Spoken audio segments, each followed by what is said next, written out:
Manchester United are a financial mess. We've made losses in 5 consecutive years of accounting that predates COVID, and it's all because of the Glazers and how badly they ran our football club into the ground and pillaged the cash. We need to have a discussion about how bad Man United's finances are, and also about INEOS's actions with ticket prices amid all the other cuts, because they certainly aren't getting everything right. Now, I want to make something very clear at the start of this video before I get into it. INEOS have done a lot of good at Manchester United. They've also made some mistakes. You can point both of these things out and both of them be correct at the same time, because Man United's problem is staring them straight in the face, and it's a very expensive problem. I'm going to try my best to explain it to you in this video.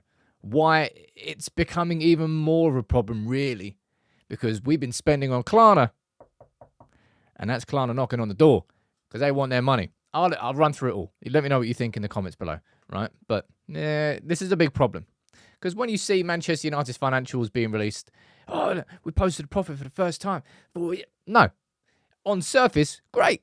As soon as you dive into the numbers, can I say a big shout out to Gregory Pordell on Twitter for visualizing a lot of this, which I will try and run through here. So you can see these are Manchester United's numbers right there. Okay?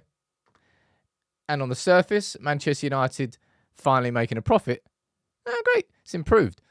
Massively linked to that financial income, which I think is Jim Ratcliffe's investment into the club, of which, if we didn't have that, man, our financials would be even worse. We've just spent 20 million on sacking Erik ten Hag and bringing Amorim in.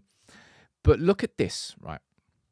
The football net debt. How much Manchester United owe in terms of overall debt, the debt that the Glazers have still lumbered our football club with, but also transfers debt. And that keeps going up and up and up. Look at the overall net debt of Manchester United. Over 883 million pounds. And if we dive into the transfers in a little bit more detail, this is where, it's becoming more of a problem. We owe over 400 million pounds to other clubs. We've been buying players on credit cards for the last few years. And over 200 million pounds of that is due in the next 12 months. So basically half of how much we owe other clubs, we need to pay them back in the next year. And if you look here at the proportion of how much we owe, so that red line there shows how much is owed to other clubs in over 2 years' time. So say United sign a player for De Ligt, for example, over 4 years, and the last bit is paid towards the end. How much we actually need to pay back sooner is increasing and increasing, to the point now where our transfer money owed is over 400 million pounds. Over 400 million pounds that we owe. And this is why this has happened. The first thing I will say here, this is INEOS inheriting the mess that the Glazers have created. By running our club into the ground with a lack of football ambition for so long, they eventually bled the well dry. Then they used all the cash and they bled that dry. Then they used the credit cards. And now, well, it wasn't as if we weren't in debt before, but now all of that has come on top of everything. It's bit by bit, year after year, they've dragged us into the ground, which is why Jim Ratcliffe's investment was needed. And when INEOS came in, I agree with this article from Adam Crafton in The Athletic, that they did come in on a wave of goodwill. And INEOS have got a lot of things right. So what I'm going to do here is just show you a list. This isn't a comprehensive list. It's just off the top of my head of things I think that INEOS have got right, and also things I think they've got wrong, and how that ties into, this mad amount of debt. 400 million pounds owed for players that we've signed, let alone players we want to sign in the summer. And then you start to understand how bad United's finances are. But I want to run through what they've done right and what they've done wrong, and tie that into the ticket prices conversation, which is a big problem as well. And this is what I had down, right? This is not an exhaustive list, okay? I said that INEOS bringing back footballing ambition, a new football structure, new business structure, Ratcliffe's actual investment himself, investing into Carrington, push forward the Old Trafford plans, making cuts across the club in like cancelling the Christmas party, the FA Cup trip that was a bit overbloated, the credit card, stuff like that. I think reducing the workforce was a necessity, given that it was bigger than everyone else in the country. And I've even spoken to some who worked there and said, look, yeah, I can slightly understand why they're doing it. However, partly that leads into a mistake that they've made as well. They've reduced the player wage bill. I thought we were better in the summer. I think there's a lot of good that they've done, but they haven't done everything perfectly. And these are some mistakes that INEOS have made. I think it's been proven that the Ten Hag decision was incorrect. I thought it was the right thing at the time to see if Ten Hag could work in a football structure. But those who wanted him to be replaced have been proven correct by what happened this season. We can now admit that. That ticket price rise without fan consultation goes in direct contrast to everything that Jim Ratcliffe has been saying about communication and Barada as well, and cuts to the workforce, understood, but it's then affecting the club's ability to actually have output. The academy coverage, the women's coverage have diminished as a consequence. And then we lead to this conversation that's happening now. Man United, out of nowhere, announced ticket price rises for members.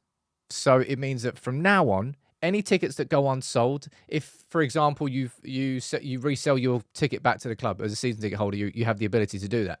The club will now, instead of charging a person what you've paid for on your season ticket, will now charge 66 quid. No matter if you're 4 years old, 40 years old, or 100 years old. There's no concessions. I don't even think there's a reduction for Europa League games either. And they did this without consulting with the fans.